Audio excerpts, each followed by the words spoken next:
बच्चों good morning. आज हम बीए तृतीय वर्ष का जो अपना सेकंड पेपर है हिंदी साहित्य का, हिंदी नाटकों का विकास क्रम, उसमें हम भारतेंदु युग को इससे पहले वाले वीडियो में हम पढ़ चुके हैं। अभी हम हिंदी नाटकों के विकास का जो दूसरा चरण है, दूसरा काल है, वो है प्रसाद युग। जयशंकर प्रसाद के नाम पर इस युग का नामकरण प्रसाद युग पड़ा।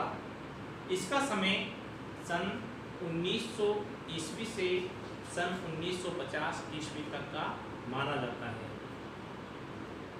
भारतेंदु बाबू हरिश्चंद्र के समय हिंदी नाट्य साहित्य को जो साहित्यिक भूमिका उन्होंने प्रदान की, उसे जयशंकर प्रसाद ने आगे पल्लवित करने का कार्य किया, यानी कि उसे उन्होंने आगे बढ़ाने का प्रयास किया। तो हम जयशंकर प्रसाद को ही प्रसाद युग का प्रमुख नाटककार मानते हैं। जयशंकर प्रसाद हिंदी के सर्वश्रेष्ठ ऐतिहासिक नाटककार माने जाते हैं। ऐतिहासिक से तात्पर्य यानी उनके नाटकों की जो विषय वस्तु है, उनके नाटकों का जो कथानक है, वो उन्होंने इतिहास से लिया है। इतिहास से मतलब ऐतिहासिक समय से, बौद्ध काल, मौर्य काल और गुप्त काल। गुप्त काल जो भारतीय इतिहास का स्वर्ण काल माना जाता है। इसलिए प्रसाद के नाटकों की जो विषय वस्तु है वो ऐतिहासिक है। भारत के अतीत गौरव का चित्रण करने के साथ साथ जयशंकर प्रसाद जी ने राष्ट्रीय भावना को जागृत करने का प्रयास अपने नाटकों में किया। यानी कि भारत की संस्कृति के जो गुण है, जो इतिहास से उन्होंने वर्तमान समय में नाटकों के माध्यम से प्रस्तुत किए, इस बात को वो अपने नाटक विशाख की भूमिका में स्वीकार भी करते हैं। विशाख की भूमिका में प्रसाद जी लिखते हैं, मेरी इच्छा भारतीय इतिहास के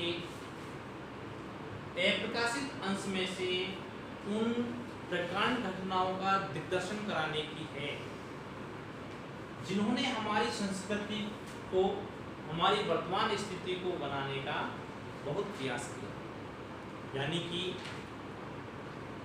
प्रसाद जी ने विशाख नाटक की भूमिका में इस बात को स्वीकार किया कि जो अतीत गौरव था भारत का, उन्होंने वर्तमान भारतीय संस्कृति को बहुत प्रभावित किया है। प्रसाद जी के नाटक के बारे में ऐसा माना जाता है कि उनके नाटक अभिनय नहीं है, पठनीय अधिक है, यानी कि पढ़ने के योग है, रंगमंच पर प्रस्तुत नहीं किए जाते। उसके पीछे कारण है, क्योंकि एक कारण तो ये है कि प्रसाद जी के समय रंगमंच का पूर्ण विकास नहीं हो पाया था। जिस समय प्रसाद जी ऐतिहासिक नाटक लिखने में लगे हुए थे, उस समय भारतीय रंगमंच का विकास नहीं हो सका था। इसके अलावा और भी बाधाएं सामने आती हैं, वो है उनके नाटकों का विस्तृत एवं विसंकलित कथानक, यानी कि उनके नाटकों का जो कथा वस्तु होता है वो बहुत बड़ा होता है। इस वजह से वो नाटक रंगमंच से प्रस्तुत नहीं किए जा सकते। दृश्यों की बहुलता, यानी दृश्य बहुत अधिक है, लंबे कथन, स्वगत लंबे कथन, दार्शनिक शब्दावलियां, और इसके अलावा संस्कृत से सुसज्जित उनकी भाषा, ये प्रसाद के नाटकों को रंगमंच पर प्रस्तुत करने में सबसे बड़ी बाधा सिद्ध हुई। लेकिन फिर भी हम प्रसाद को इस बात से मुक्त करते हैं, क्योंकि उनका जो नाटक है ध्रुवश्यामनी, वो हिंदी का एक सफल रंगमंच पर प्रस्तुत किए जाने वाला नाटक सिद्ध हुआ।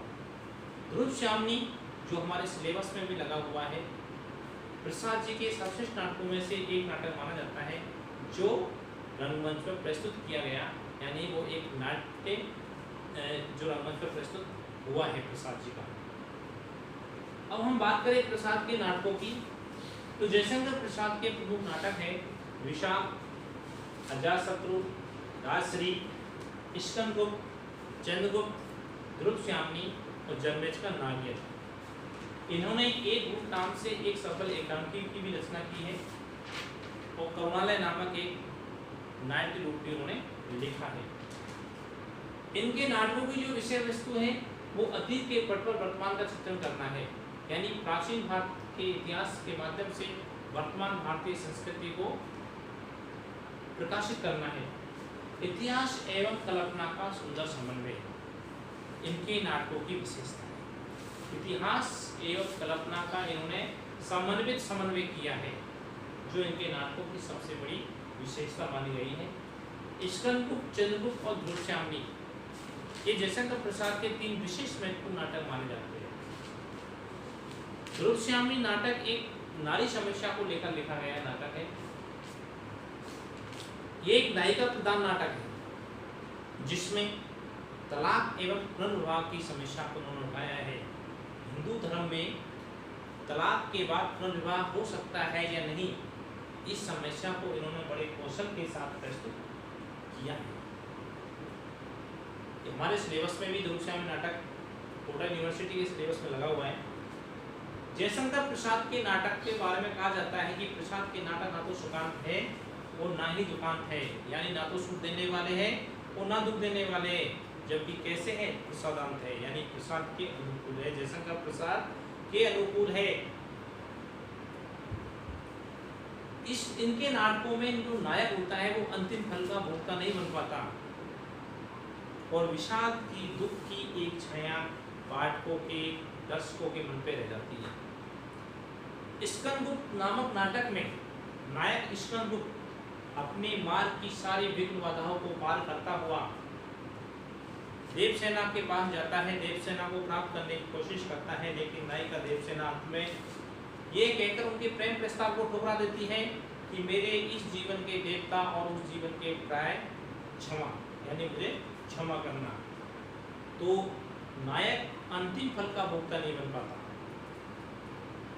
अगर हम अब निष्कर्ष की बात करें तो जयशंकर प्रसाद हिंदी के एक सफल ऐतिहासिक नाटककार माने जाते हैं, जिन्होंने भारतीय संस्कृति को, भारत के अतीत गौरव को वर्तमान समय से जोड़ने का प्रयास किया। धन्यवाद।